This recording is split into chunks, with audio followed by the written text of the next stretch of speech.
We're live. So, hello everyone, and welcome to the GDPR guy. Today, I'm honoured to be joined by Didi Dayton, an absolute star of the information security world. More recently, of the venture capital world. Didi, welcome to the show. Thank you so much. It's a pleasure to be here. It's an absolute honour. Didi has a Midas touch when it comes to security companies. Everywhere she goes, she transforms them into juggernauts.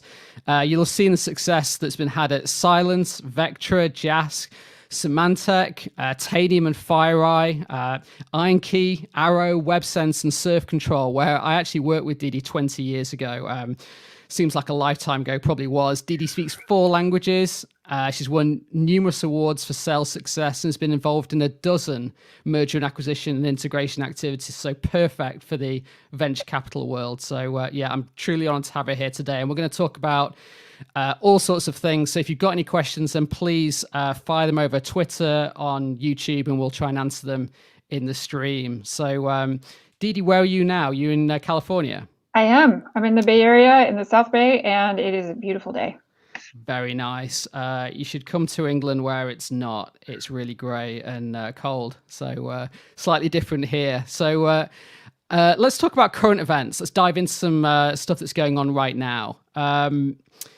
Let's talk about what's kind of what you're seeing that's really kind of resonating with you in your world. Very different to me in my kind of privacy world, but potentially some of the same kind of things in the workplace. Like what are you constantly talking to some of your colleagues and peers about? Yeah, that's a great question. And I'll also preface, but just by saying I'm so thrilled to be here and have an opportunity to chat, especially Carl, you're so amazing at what you do. And I feel really honored to be part of this. So some of what you guys will hear today is my opinion and sort of the unfiltered, this is me. But a lot of it also is, formulated by what Wing is doing. And I'm a part of an amazing team there and really honored to be there as well. So yeah, current events. I mean, if we get really current about the real dangers out there, like home haircuts with the pandemic. And, I don't know if you guys have this in your world, but in the US, we have gender reveal parties that are, causing major fires. And I mean, it's really Darwinism at its finest. So it's been an interesting, journey in the last few months, having had a lot of time FaceTime with customers and spending time with large organizations to try to help them move into, what was forced on them into a remote world. And how does that affect the organization overall? How's that affecting industries? How's that affecting the economy? Remote work is, I think, here to stay. And the question is, how does that then enter into corporate strategy and, organizations across the whole? At Wing, we're of the belief that the modern enterprise is data-driven. And so we've made a series of investments that are focused around data as the new asset. And I think if you take that one step further, it's also data as a new form of currency. So how do you protect that data? And, all of these platforms that are being designed out there, e-commerce is a huge driver. And so it'll be interesting to see how all of this, pans out. It's I'm kind of fascinated. I mean, so much to kind of talk about there that you just raised. But one of the things I wanted to start out with is let's talk about the Valley for the moment. So one of the things in the kind of startup world is, I don't think people realize until you get into it, is how kind of hyper aggressive and hyper growth it is. It's like the workload is crazy, and people get rewarded quite well in places for it. But that a lot of that culture relies on people being around each other, that intense kind of volume of work, that hyper productivity. And are you seeing organizations able to carry that on over the last year in the kind of forced remote work environment where, let's say, they were reliant on people being around each other? I mean, Y Combinator is a great example where they demand people to be around them for those several months. And now we're saying, like, it literally can't happen. Can that productivity really work in a startup?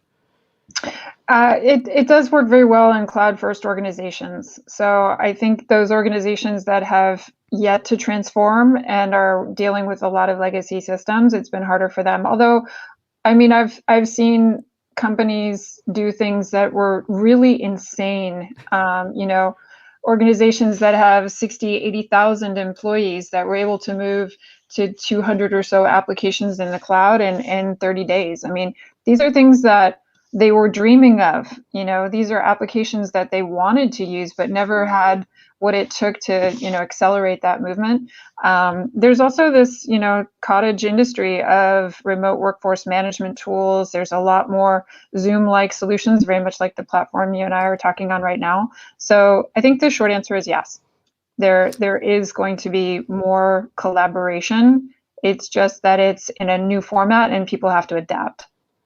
And do you think people should be going towards the bigger brands? I know it's kind of an oversimple question, but one of the concerns right now, I work with many clients and they're assessing so many different vendors. Like they say, hey, we want to do something with cloud or with data integration. And there's like 1,000 vendors. Should they go with the one that's a brand new startup with 2 people, but looks super innovative and good pricing versus the one that's been around a few years?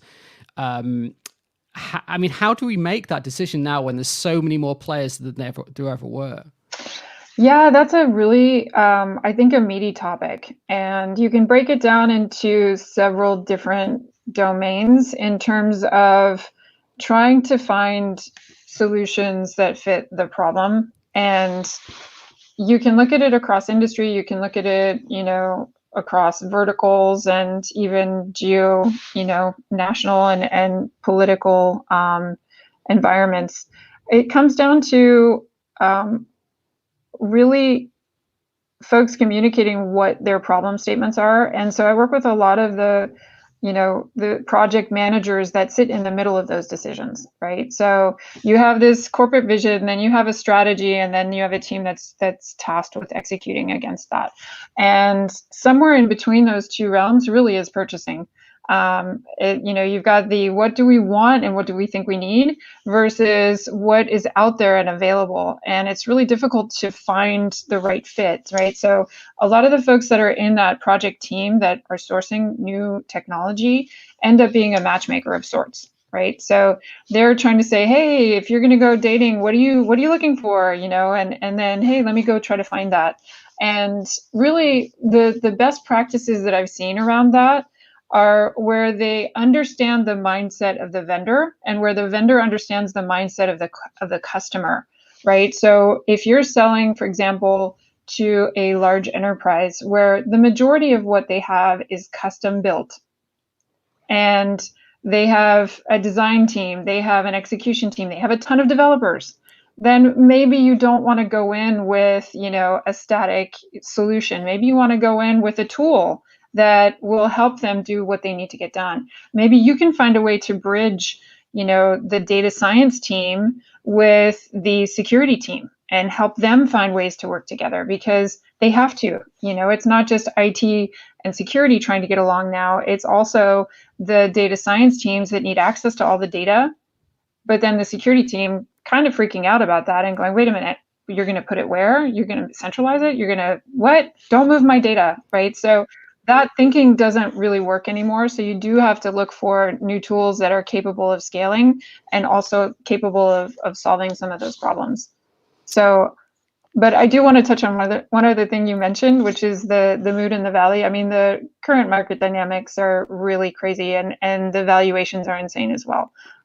So there's some interesting new news that's just come out today. SPACs are sort of a new thing. And so that's fueling a lot of this. So you do have to some degree, hold everyone accountable, not just the vendors, but so you've made the mistake of mentioning SPACs, and most of my audience won't know what a SPAC is, and I only found out over the last kind of 6 months. So you're gonna have to explain what a SPAC is. So sure. Please. It's think of it as a vehicle. It's a finance vehicle that allows you to go public and to do so on a more simplified basis. So and then from there you can research it. And it's spelled SPAC. Excellent. Yes, that's SPAC. Everyone go and look it up. Do you think that SPACs are going to encourage companies to go public that shouldn't, or maybe too early? Well, there's a whole marketing appeal to it and a more targeted customer. So I don't know that they shouldn't. I think it's more important that they really nail their target audience and part of the exercise is also identifying who they should be selling to. And back to your point about, are there too many vendors? Is how are you as a customer representing yourself to the vendor, right? Are you allowing the vendor to self-exclude from the conversation by sharing with them what you can about your environment? So some of the best practices I've seen, for example, is where they state upfront, we're all on premise, this is how we operate, this is what we will do, this is what we won't. If you come to the table prepared with that kind of, architectural, design or anything that you can share, you'll save everyone so many cycles, because there is great technology out there that will solve problems for you, but they can't know until they find out. So they'll spend a lot of cycles trying to understand you despite yourself. Yeah, it reminds me of we've both spent a lot of time in kind of sales and the kind of reseller world.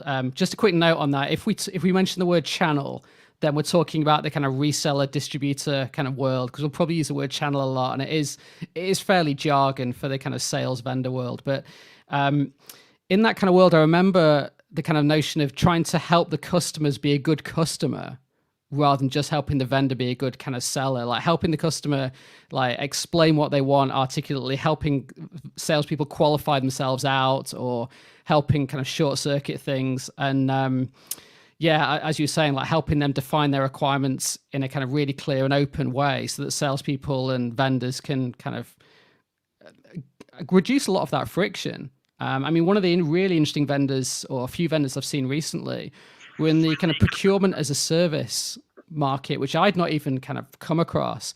But this kind of notion of helping customers find the right solutions and also get really good prices on them, I think is just kind of magic in the sense of, like, I know so many organizations that would just kill for that. And hopefully in a few years, they'll kind of embrace some of those kind of ideas. I think so too, because the procurement process itself can be brutally painful, especially in very large organizations or where folks are just understaffed. And so there's sort of these peaks and troughs, right, of procurement where you'll have multiple solutions purchased, but then the question is, how well were they, or were they at all implemented? So, one of our vendors right now is helping solve a lot of the security problems that came around Workday not being well implemented, and creating some openings there. So all of this change in the industry around, COVID has created opportunity. And, so there are new threats coming out every day from, sort of what looks like the national healthcare system, an alert about, here's how to deal with getting tested or getting your vaccines. And in reality, it's a phishing campaign. So there's a lot more, targets going on out there after specific industries. To your point about purchasing as a service, I think there's going to be a lot more verticalization going on, because you can pretty quickly determine the best route to get to a market. And that's really what channels are, right? Is not just who is your customer and what problem do they have, but how do they go about finding the solution? And then where do they actually hang out? Where do they buy? And who do they listen to? Who do they trust? And it's just like any purchase decision. I mean, if you're going to buy a car, the question is, where should I put my car? And if you understand who your target audience is, and you know that you need a car that's high performance, and you need a car that has a minimum standard that looks like this, then go there. So. And do you think historically that's been missing? Do you think we're getting better, I guess, both from a kind of purchasing perspective, from a kind of product selection, but also from a sales perspective? Are we getting more efficient, or are things just getting more difficult as change in the market happens? I know one of the things you've talked about in the past is how one of the big changes is that we're moving from hardware to software. We're moving to subscription type models. That reduces stickiness because people can move freely between vendors. Potentially things are more portable. Is that making things harder potentially for vendors, or actually easier? There's a notion that we're looking at, which is this modern security stack, understanding the current needs for a dev focus and staying away from an architecture that is several point solutions that haven't really been integrated, and then using either a SIM or using some kind of data and analytics to try to create glue around the metrics that the board is going to need to ingest. And so to give you a short answer on that, I think there is a lot more decision being made digitally than where it was traditionally, which was fed by sales and sales engineering from key vendors. What I'm seeing is that the vendor dynamics are shifting in that we publish a list every year of what we call the Enterprise Tech 30. So this is a list which just came out a week ago. And it's a list of the top 30 hottest startups as voted by the VC community. So if you really want a finger on the pulse as to what's happening, there's some very interesting trends in that report. And we have 10 in early, 10 in middle, and 10 in late stage. And when you start looking at some of the common themes in there, there are some security companies in there, but a lot of the solutions that are in there are more aimed at, helping design some of this automation and hyper automation and allowing APIs and communication of data. And it's really around how do you effectively manage, store, control your data, right? And so back to your question about how to buy, I think the answer is you can't just rely on the solutions that you already have and sort of the traditional analyst firms telling you who has a bigger percentage of market share, because that doesn't really work in a cloud world. In the cloud world, you have to be much more able to identify the trends quickly, because some of these companies went from 0 to 100 million in 8 months. And what that's telling you is that if you're just relying on traditional legacy vendors, then you're quickly going to end up in that dinosaur state. So if you want to know what the Valley cares about, there's that report. And also the Valley cares a lot more about being irrelevant than being risk-free. I'll let you. Tell me more about that. Explain that for me. So because things are happening so quickly in the Valley, and if you're still relying on traditional architecture, traditional sources of information, what should I buy, where should I buy it, how should I buy it, you have to keep an ear to the ground because these movements are happening so quickly. And I think Snowflake was a great example. We invested in them in 2012, anticipating, that the way that data was being stored would be important. And it turned out to be, and a lot of the changes, the rapid transformation that I described earlier, happened because they were able to. And so, now it's well established. And I mean, Snowflake went from 12 billion valuation to 80 billion in one day, which incredible. Is incredible. But it's also a signal that this is one of what I believe to be many such transformations across industry. So you really have to know what's going on so that you don't become irrelevant. So tell that to your procurement teams. Yeah, and it's just as big a risk. Yeah, and part of your role is being customer facing. Is that right? Like you are kind of an advocate for the customer, and so keeping your ear to the ground and kind of helping people understand that. I guess I can't get too many secrets out of you right now, but but you live in the future effectively, don't you? Because you have to, because you're thinking like, what is the next Snowflake? What are the trends that are going on? And can you give me one specific kind of area that is kind of hot right now? Let's say you've invested in them, or themes that are going on for you.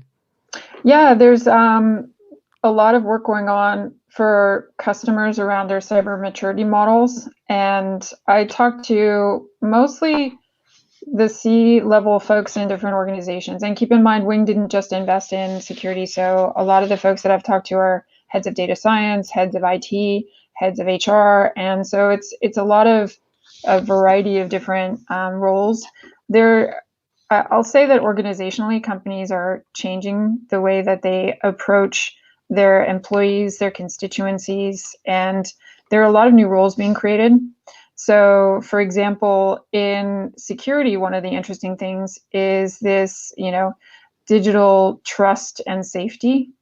And that having a lot to do with this is, I know we're entering into Carl's world here. This is the GDPR world, and trust and safety and privacy go hand in hand, right? It's sort of that critical element.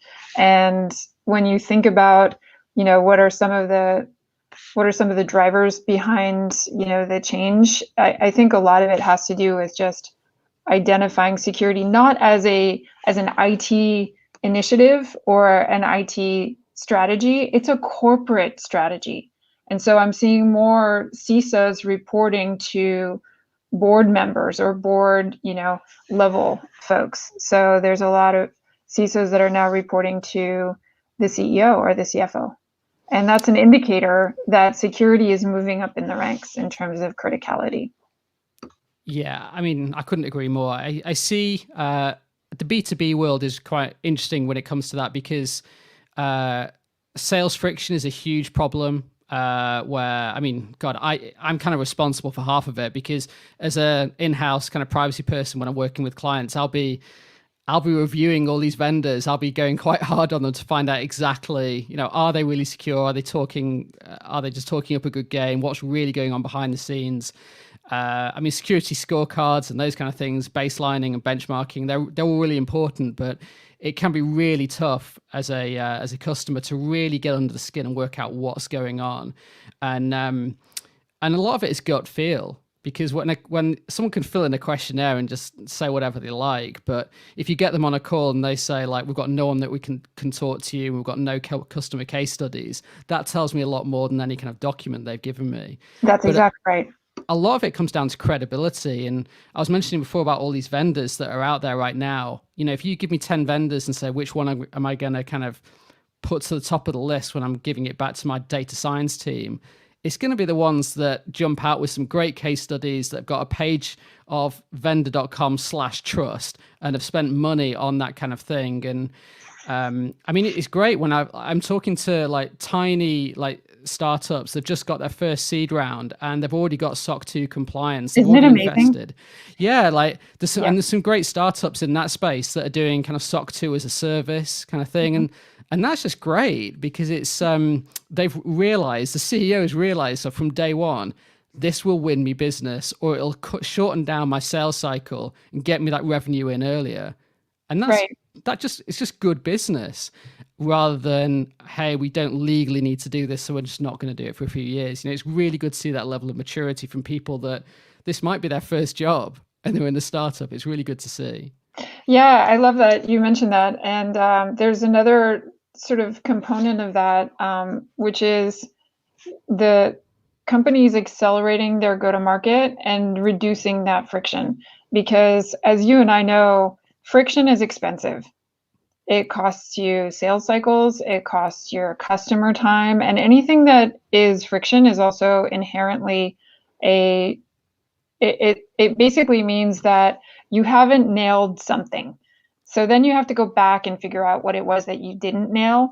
And if it's security, then you're going to have a really difficult time. But to illustrate that, I'm seeing a lot more FedRAMP being required. So I think that there are certain standards that are being adopted now. I mean, there are 16 states in the United States that have their own standards. CCPA was just the first. California is coming out with more. And GDPR is the one that most are adopting because it's the most stringent. But, the standards bodies are now becoming, I think, increasingly popular as part of that inherent design and security in the code base and security in every aspect of what people do. Yeah, one of the areas I see that massively is in the US specifically, is the student data privacy area is probably the most leading edge in terms of privacy requirements, because, well, I mean, they've got FERPA and they've got various kind of rules behind them, but they're almost also the kind of the most paranoid, and also the ones that can be the most out there in terms of what they demand. And yeah, as you say, they're like New York, New Hampshire, some of these states that are just saying, if you're going to work with us, we want NIST compliance, we want FedRAMP, we want all these different kind of things, and they can demand it because they'll just go elsewhere. And it's great they've got that power because it pushes things forward. So it's good to see, and it ultimately just makes providers just work harder and invest better, and everyone benefits really. I agree. The hard thing right now, I think, is just how do you contend with the fact that, and this was something that Oliver, who's the CTO at Vectra, pointed out, which is that the network is flipping, and there is more data now at the device level than in the network itself. There is no more network in a cloud environment. So how do you deal with that? And particularly with your remote workforce working from terribly porous environments that, for the most part, even VPNs aren't really working. So in terms of the attack surface, it's literally just blown up in the last few months. Do you think tech or tech-based companies that are like end users, or I mean anyone really, I guess, are culturally able to embrace security themselves adequately? And where I'm kind of going with this is, one of the things that's quite common to see is you'll have a quite young culture, young founders, rapid employment. Everyone gets a Mac. Everyone's using G Suite because they've used that when they're in school 5 minutes ago. And everyone's got a expenses budget to buy any tool they want. No one cares. There's lots of free money floating around.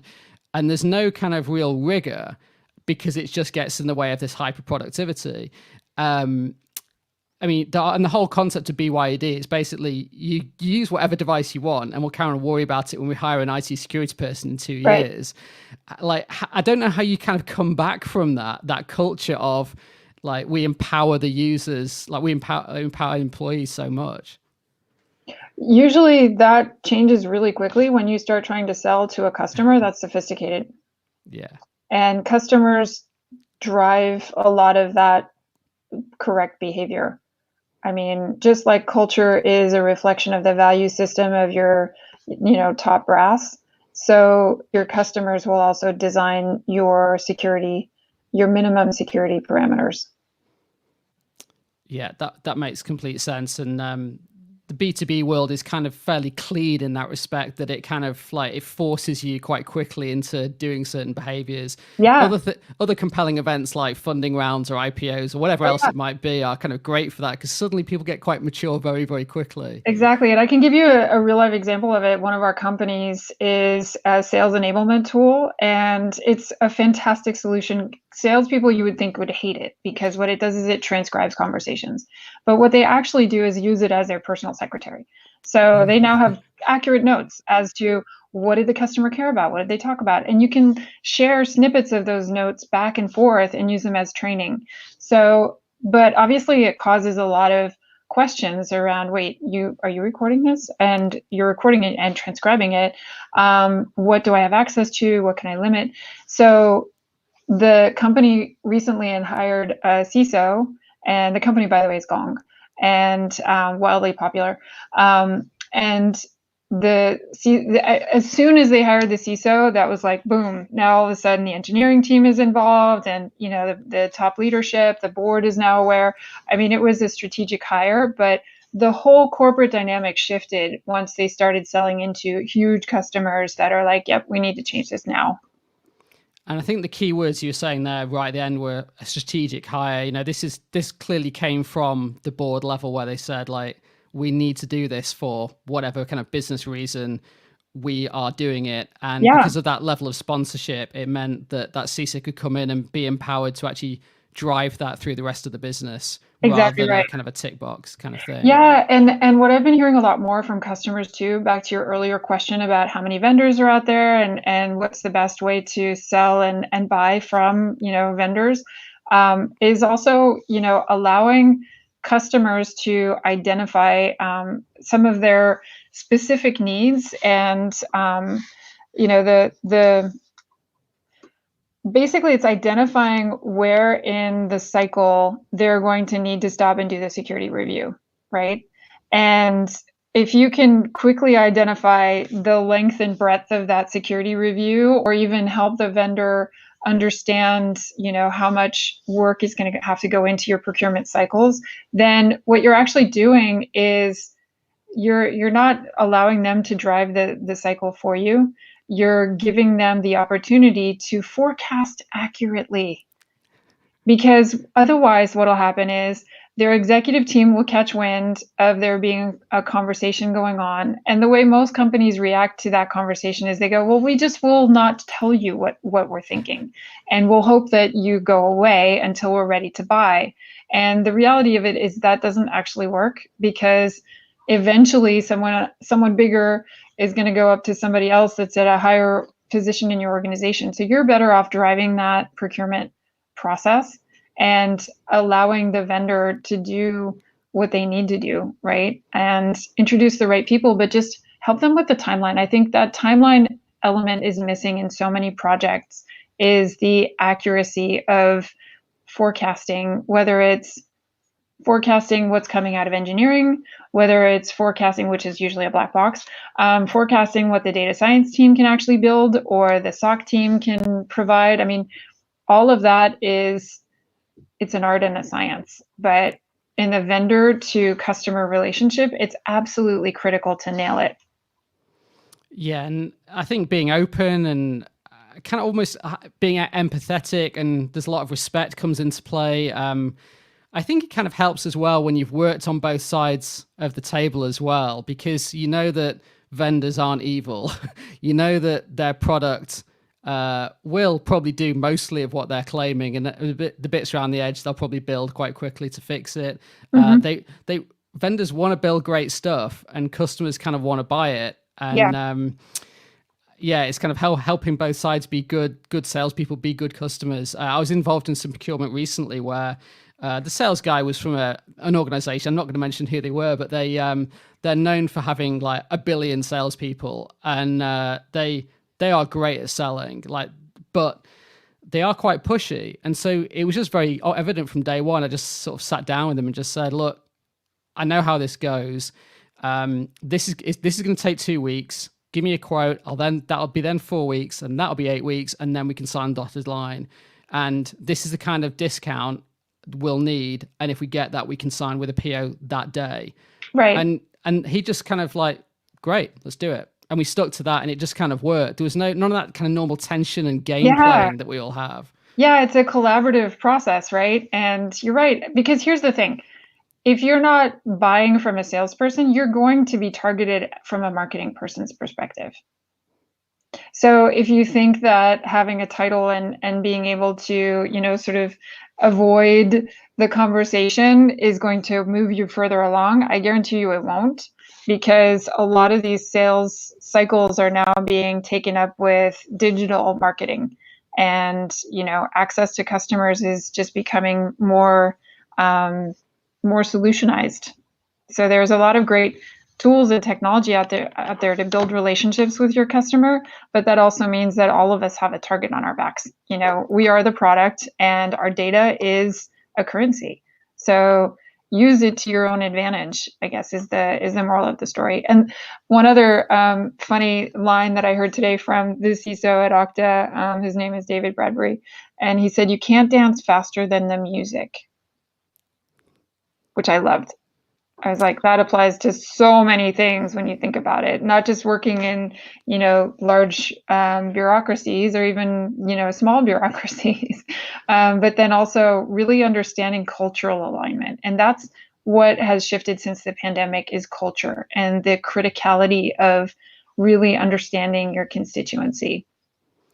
Are you seeing people struggle, or or leaders trying to struggle somewhat to even understand what their culture was so that they can keep it shaped correctly in the future? Because some of the clients I've worked with, they kind of thought, I've been thinking now, that their culture actually was just office ping pong. It was just office dinners. It was kind of that office dynamic. It was clearly a lot more than that, but that's kind of what they thought. And so they've been resisting going to remote working because they think they were losing that. Whereas the clients I've worked with, where their culture was something a lot wider than that. It was about kind of the human interaction and how they work. They don't feel that stress of what happens in the future around office working.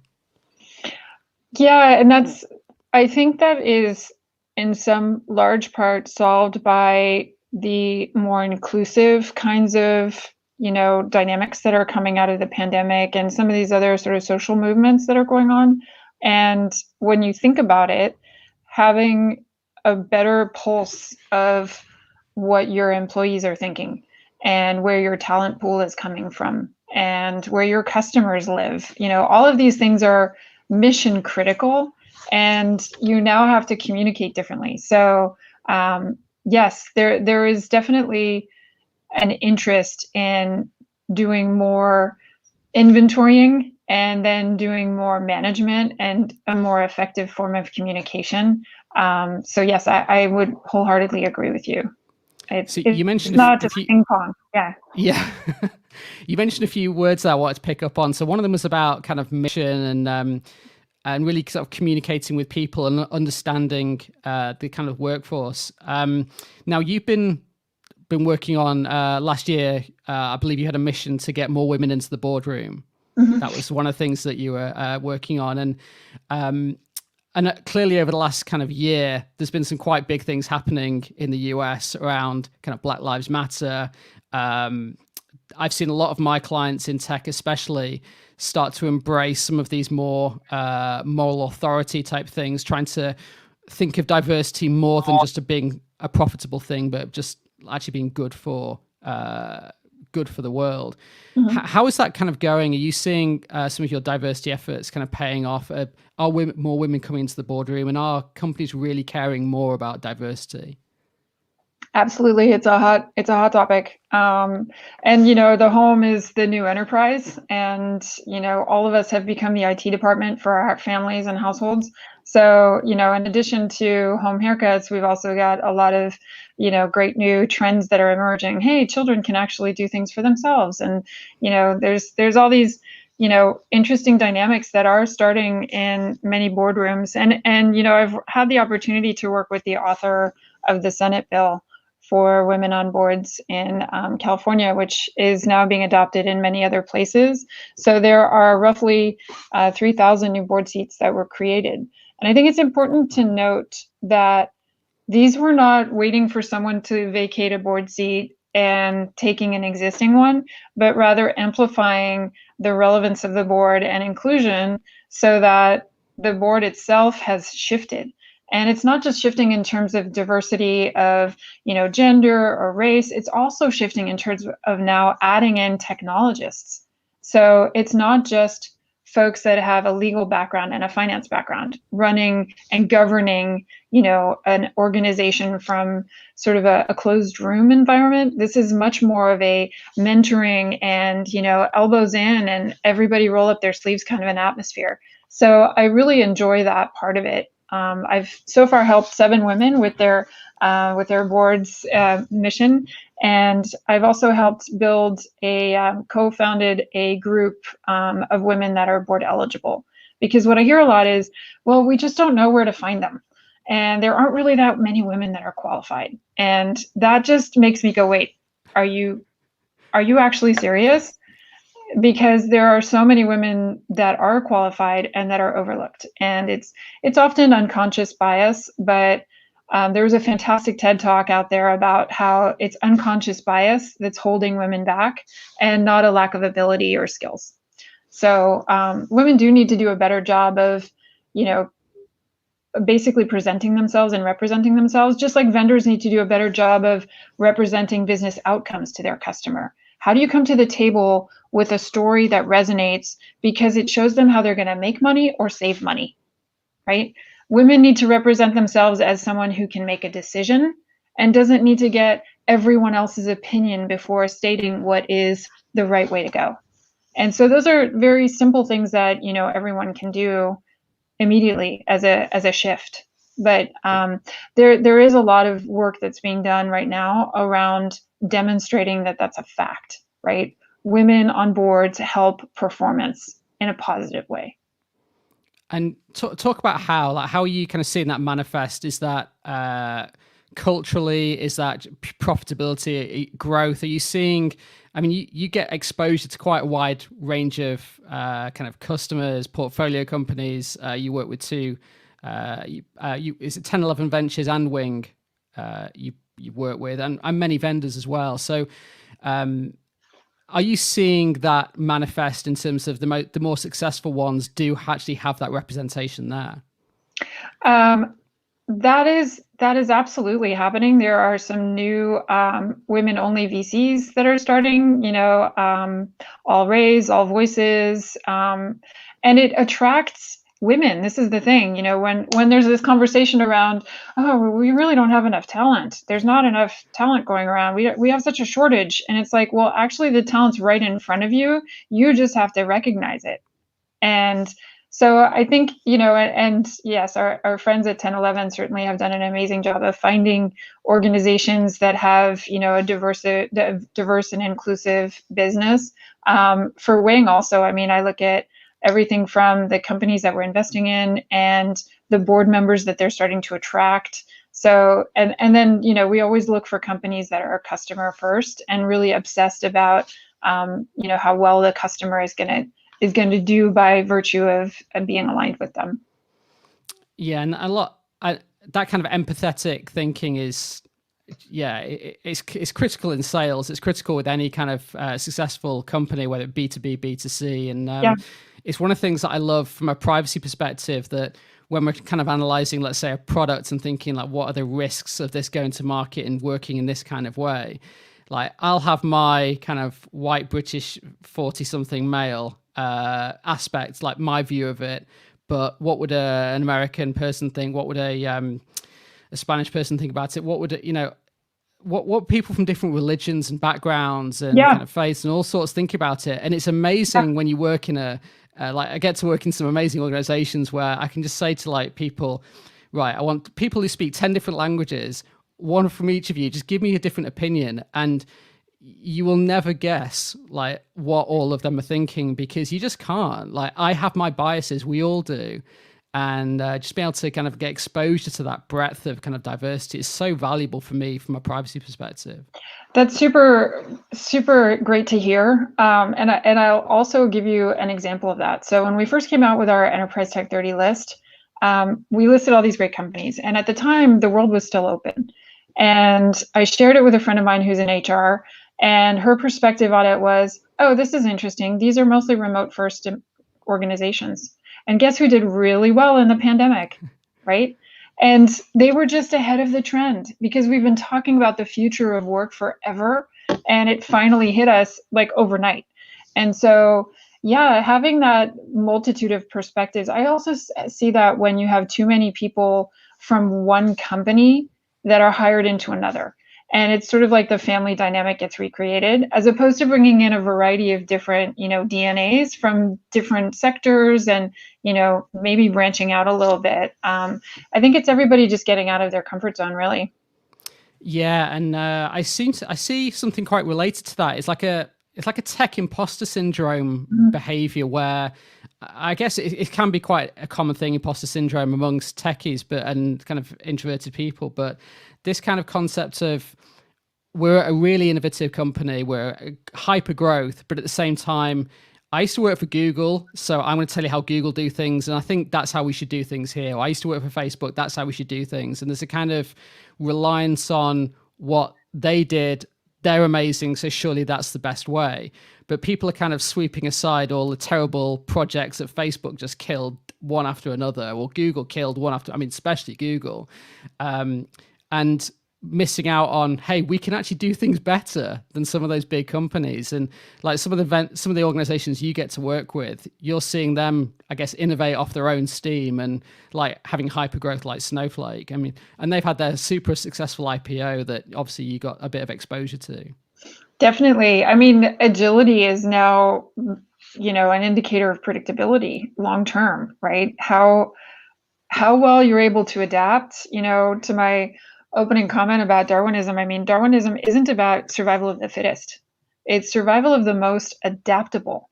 And so we've all had to adapt very quickly. And so that is in itself an indicator. And so if you have only one perspective, then you're only able to view one landscape. The more inbound inputs you can get, this is why data science teams are trying to get access to all the data so that they can make the most intelligent decision. Yeah, data lakes. Oh my God. Data is such a fascinating area for me, obviously because of what I do in privacy, but it's I get so many people just say, "We've gathered all this data, Carl. Now, what can we now do with it?" Like, there's these things called like contracts with clients, and there's these things called laws that we need to kind of look at. But it can be a challenge, and I hope that computer science degrees and all these kind of things at a kind of college level start to educate people on forward thinking and limitations of some of those things, rather than the idea of collect everything and then do stuff later on with it. I remember working in the UK with some major organizations 15 years ago where they created this vast data lake and just couldn't find a use for it. They didn't have the technology to do anything with it and just deleted it. So I think we're in a different place now, but it still can be a challenge when some have the mindset of aggregate and worry about it in a few years. Yeah, particularly in light of things like, insider threat as a service and, very, very targeted phishing and ransomware campaigns. And also a lot of that data replication that's starting to happen as the backstop for ransomware. So, if backup is the best way to overcome that, now you're ending up with copy of all your data. And so how do you then deduplicate all that data and keep it in a place where it's actually secure? And that's actually, I think, one of the big waves also that's coming is, better alignment on a storage strategy and, finding ways to leverage a hybrid environment, because most customers will live in a hybrid environment, pretty much eternally. But then defining what is your critical base, and then what data are you going to use to come up with, derivative answers. And you get to work with some fantastic vendors that deal with some of those solutions. Some, I guess, still quite early stage. Some have kind of IPO'd. Tell me a little bit about the whole IPO kind of experience, because it's not something that many do get to see or do get to kind of experience themselves. Kind of give me some of the recent experiences that Wing have had. Yeah, I can tell you my personal experience being a part of FireEye when we went public. And, it culminated in 6 a.m. drinking champagne straight out of the bottle with, hugging the executives and the IT guy. But there was also a buildup before that, right? So there's clear customer demand. There is very strong alignment and focus from the top down and from the bottom up in terms of what needs to happen, and then go and get that done. And so, but just before you go public, there's a huge amount of work that has to be done in terms of really getting your house cleaned up. It's like your house is going on the market, people. You've got to make sure you've cleaned out every cupboard and there's no place to hide.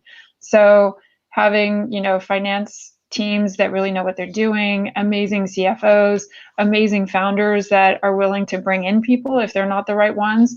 That's an example of adaptability that is, life-changing for some of these businesses, is recognizing your own limitations as a leader and bringing in people that do have expertise. Maybe the expertise is around communication, but I think there's the right balance of market hype, right? So, and then just very obvious product market fit.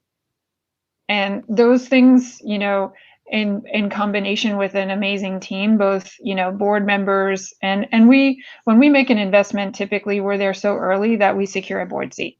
And that's how we're able to help our companies, move and navigate through these different phases and stages, is by being there and helping them from the inception.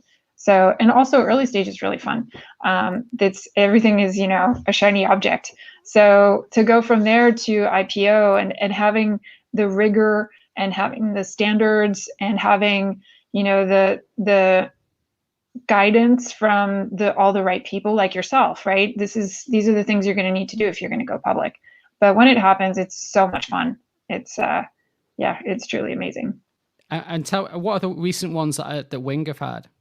In terms of exits, well, we've had Yeah. 22 billion in exits overall, which is pretty amazing. A lot of it was tucking in, and finding the right fit. So, for example, we sold Shape Security to F5 Networks. We sold Apparetto to Palo Alto Networks. So we've had some really fantastic partners throughout this journey.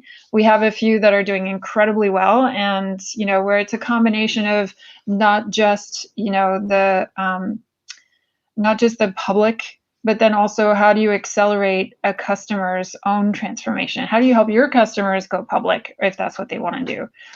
So there have been a lot of facilitating solutions behind the scenes that have really helped customers redesign their architecture. So Cohesity is a great example of a company where they're working with large financial institutions that are buying literally $40 million worth of their technology for one customer. It's amazing. But it goes to show the magnitude of the problem with data and backup and disaster recovery, and then APIs. Yeah, it's an incredibly exciting time. Would you say? I appreciate we're getting close to time here, so I wanted to kind of wrap up on one question that might benefit some of the people in the audience. On your last point was about what are the really exciting places that people should be thinking now if they say, I want to get into somewhere early stage. I'm not kind of set on whether it's going to be data science, it's going to be even B2B or B2C, or whether it's going to be security or privacy. But, what are the really exciting places that in 3 or 4 years they'll think, thank God Didi on that podcast told me that this is a cool place to No learn. Pressure. Yeah, none at all, but we will hold you to this. So it's just like, when you go to college, you're not actually studying a specific subject matter. I mean, you'll come out knowing a lot about it. What you're learning is how to learn and how to stay on task and how to meet a deadline and how to be a professional, right? How to communicate with and advocate for yourself and communicate with your professors. I would say the same thing in terms of how I find great companies, which is first find great people. Who do you admire? Who do you think is just an absolute rock star? Every time they talk, you go, wow. So those people oftentimes are already leading an organization, but maybe they're not. So maybe you help foster someone, going forward.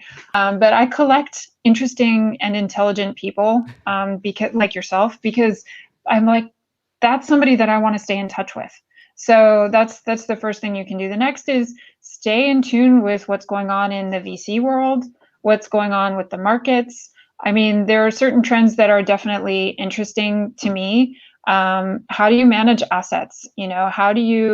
How does the asset now go to the data side? And microsegmentation is going to be a big deal, right? I think one of our investments was in community and community speech. What's acceptable? What's not? What do you want your children to have access to? And when you think about the overlying architecture, make sure that whatever company that you're looking at can scale for very large enterprise, because that's happening overnight. Yeah, and some of the deals you're talking about there, like $40 million deals, I bet it makes you wish you were back in sales, doesn't it? It kind of does, but on the other hand, then it's like, well, there's the bar. Yeah. And there, how much work goes into that on the customer side as well as on the vendor side. It's a collaboration.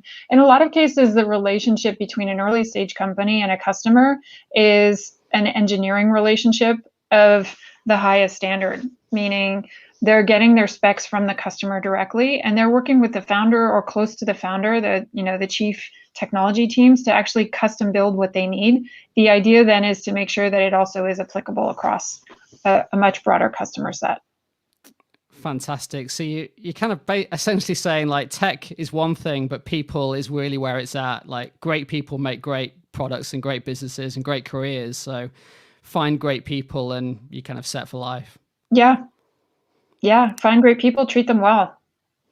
Fantastic. You make it all sound very simple, but hey, you've had a 20-year career doing quite well out of it. So there's all very impressive stuff. So thank you very much. I still can't believe we worked at Surf Control together. For those of you out there that remember that was a great example of a culture that transcended the technology. and people still get together. So that's kind of the ideal state, right? Is when you leave the company, what you want is for people to still, fall into each other's arms at, RSA. It's so weird not having a conference this year, or having a Facebook that says, hey, we're getting together. Do you guys want to come? And the answer is yes, we want to be there.